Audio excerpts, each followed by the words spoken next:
আমরা সাপ্তাহিক বাজার দরের পরিস্থিতি জানবো, যেহেতু আজকে ছুটির দিন। রাজধানীর কারওয়ান বাজারে আমাদের সহকর্মী ফাহিম ইউসুফ আছেন, আমাদের সঙ্গে যুক্ত হচ্ছেন।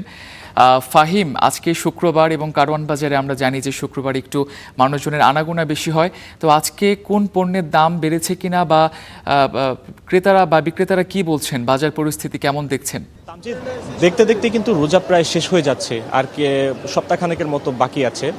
তো এই মুহূর্তে এসে রাজধানীর বাজারগুলোতে যে পরিস্থিতি, এটি কিন্তু অনেকটা বলা যায় যে সামনে ঈদকে ঘিরে বিক্রেতারা এক ধরনের প্রস্তুতি নিচ্ছেন। আমি যেটি দেখতে পেয়েছি এখন পর্যন্ত, রাজধানীর কারওয়ান বাজারে যে কাঁচা বাজারটি রয়েছে, কাঁচা বাজারে কিন্তু বেশিরভাগ পণ্যের দামই কিন্তু নিম্ন গতিতে। এবং আমি যেটি দেখতে পেয়েছি, রোজার শুরুতে এবং রোজার মাঝামাঝি সময়ে কিন্তু বেগুন থেকে শুরু করে রোজায় যে সকল পণ্য বেশি কেনা হয়, শসা, টমেটো থেকে শুরু করে অন্যান্য যে সকল পণ্যগুলো রয়েছে, সেগুলোর কিন্তু বেশিরভাগ দামই বাড়তি ছিল। প্রায় 100 থেকে 120 টাকা কেজিতে কিন্তু তখন বিক্রি হতো। সেই জায়গা থেকে এখন আমি যেটি দেখতে পেয়েছি, প্রায় প্রতিটি পণ্যের দাম মোটামুটি 50-এর ঘরের নিচে কিন্তু নেমে গিয়েছে। যেমনটি আমি যদি বলি যে শসার দাম বর্তমানে প্রতি কেজি বিক্রি হচ্ছে 40 থেকে 50 টাকা, টমেটোর ক্ষেত্রে সেটি 30 থেকে 40 টাকা। এছাড়া বেগুন 60 টাকার নিচে কিন্তু ইতোমধ্যেই নেমে গিয়েছে। এছাড়া আমি যদি বলি যে লেবুর যে বাড়তি আগ্রহ ছিল ক্রেতা বিক্রেতাদের মাঝে লেবুর দাম নিয়ে, সেই জায়গা থেকে লেবুর দামও কিন্তু কিছুটা হাতের নাগালের মধ্যে এসে গিয়েছে বলা যায়।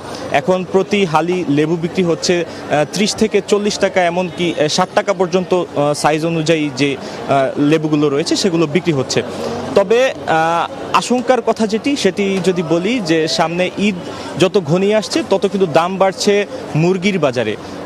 বর্তমানে প্রতি কেজি ব্রয়লার মুরগি কিন্তু বিক্রি হচ্ছে 220 টাকায়, যেটি সপ্তাহখানেক আগে, 10 দিন আগের যদি কথা বলি, তখন সেটি বিক্রি হতো মাত্র 150 থেকে 160 কিংবা 170 টাকায়। সেই জায়গা থেকে কিন্তু মুরগির দাম অনেকটাই বাড়তি রয়েছে। এছাড়া লেয়ার মুরগির দাম আমরা দেখতে পেয়েছি যে 350 টাকায় বিক্রি হচ্ছে, যেটি 10 দিন আগেও 260 টাকাতে বিক্রি হতো।